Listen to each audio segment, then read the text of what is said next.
We'll be teaching about, drumroll please, oboes, aka the flutes and oboes. Today I will be talking about the flutes.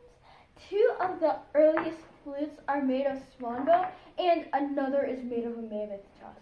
While not the original creator of the flute, German composer Theobald Boehm is generally credited for creating the modern Western concert flute in the early 1800s. The flute is the oldest woodwind instrument, dating to 900 BC or earlier. The first likely flute was called the chi'i and emerged in China.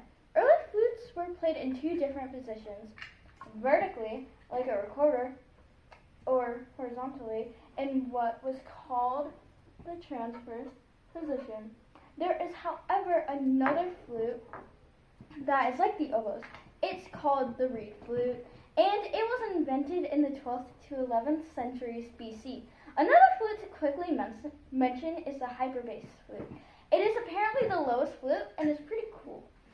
Also, the oldest flute ever found was a 60,000-year-old Neanderthal flute, which that is a pretty cool fact to tell your friends. Anyways, I will now demonstrate the lowest note I've learned on the flute and the highest note I've learned on the flute. So, just gotta...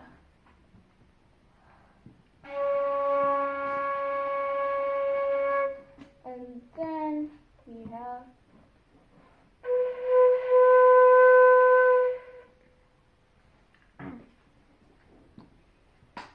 The oboe is said to have been originated at some point in the mid-17th century in France. Then more advanced German oboes, known as Wiener oboes, came out.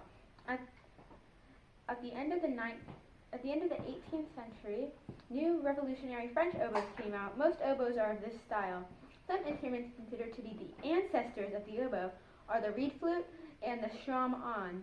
Most of the names that mean oboe originate from the French term for oboe, hautbois. Until the end of the 18th century, oboes only had 2 to 3 keys. Now, the lowest note I can play on the oboe is low B flat.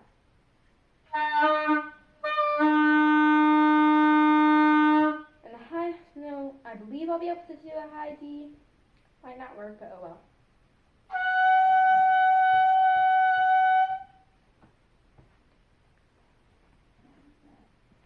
Are you done?